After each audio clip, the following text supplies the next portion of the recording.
What's going on, YouTube? Modeling Nut back at you with another build update. So, sorry for the delay. Work, as you've seen in the last update, has definitely taken its toll.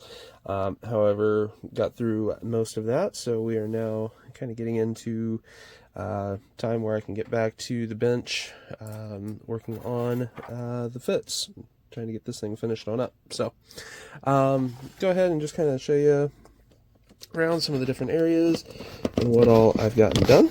So first off, went ahead, got the various decks glued into place. Did this yesterday.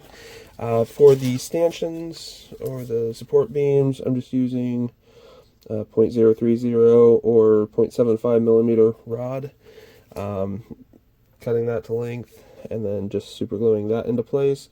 So I've got the 3 down here, 2, 1 on each side.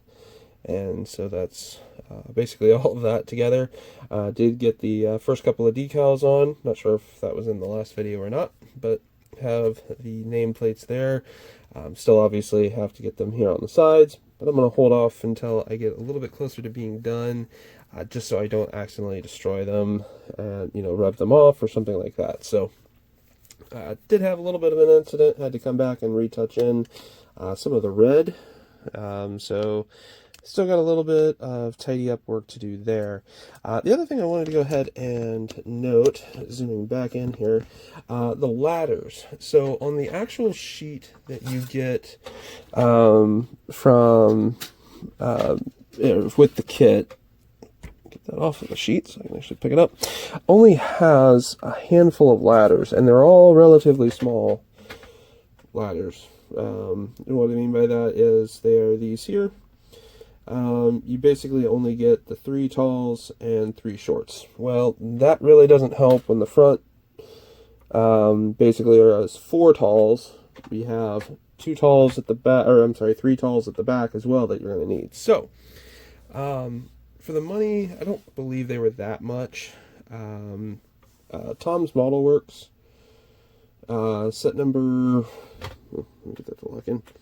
Set number 3511, 1/350 scale. This is for the RMS Titanic. However, this gets you rails that may not be 100% accurate, but are pretty darn close. So, if I zoom in just a little bit closer here, we'll kind of be looking around, and I'll kind of show you what rails that I use. So, up here in the front, I used these tall ones. However, if you notice, the rails are single instead of the double, which is kind of interesting to me that the set that comes with the kit is also double handrails. Reality was she only had a single set going up.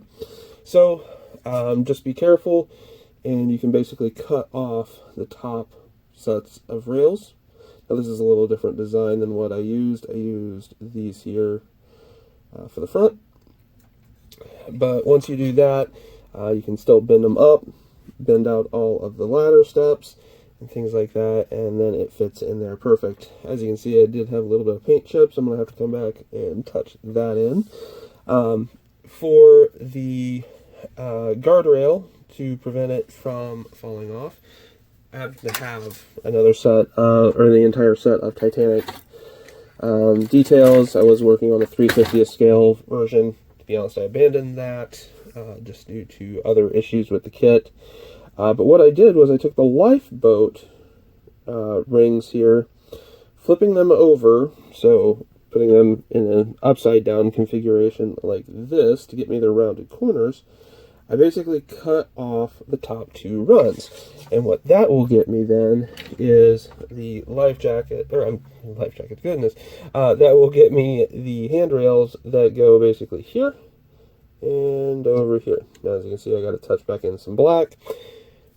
After working with this is the first real ship that I've worked on in many years.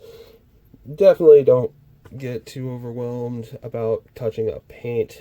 It's just going to come with the territory. You're just going to have to fill it in. In fact, as you can see up here, I'm going to need to run some beads of filler around just to kind of fill in that gap there.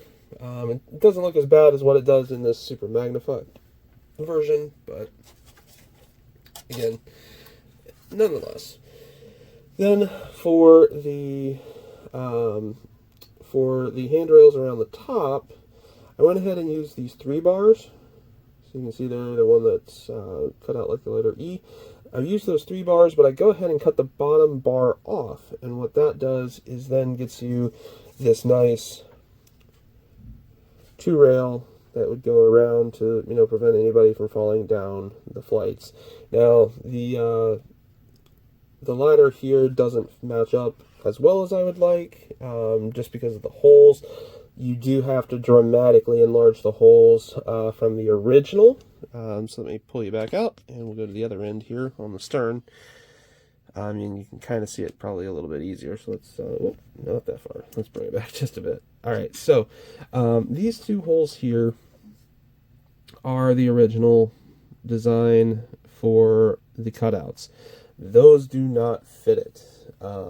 So this one here, I also went ahead and used that same railing, a little bit of a bigger rail for this one, just wanted something a little different here at the back.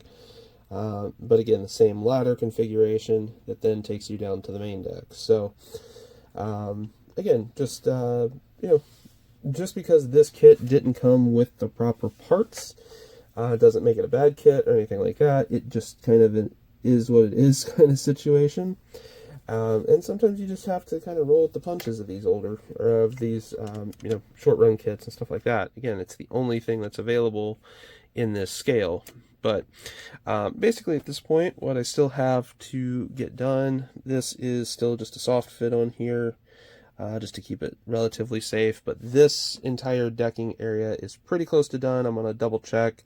Obviously, I do need to get the rear mast and things like that. I think there was a ladder that runs across through there that I need to get, and then touch up, the railings that are, these railings have definitely been kind of a pain in the behind to get lined up and working. So I need to still tack those in with some super glue, get those locked in.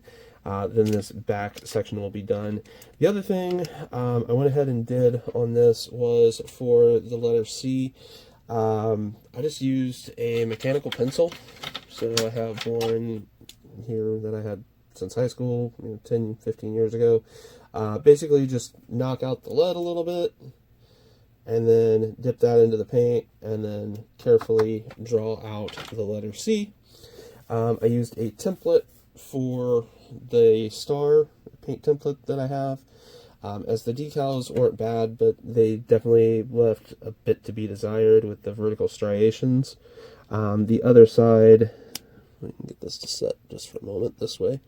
You can see there as well. Again, does it look great and perfect? No, but again, looking at it just from this distance with the human eye, it looks fine. It's just uber magnification will obviously cause it to look a little bit not as clear and not as nice. But that just worked out a little bit better for my build. Again, each one is your build is your build. So yeah, that for the most part is where I've left it at the moment. Went ahead and also fixed in the deck crane, so that is over one of the hatch covers that had a little bit of damage just from the molding process. It hides it nicely. And so, yeah, it's looking really good. I'm happy with how the Fitz is starting to turn out here. Still obviously have quite a bit of work to do. Still have to get the antennas and all of the upper parts here done. Still have to get some of the lifeboat davits, things like that in place, but we are definitely moving along. Looking forward to getting this one finished up and put on the shelf. So if you have any questions, comments, you can definitely post them down below. And until next time, I will catch you later. Peace.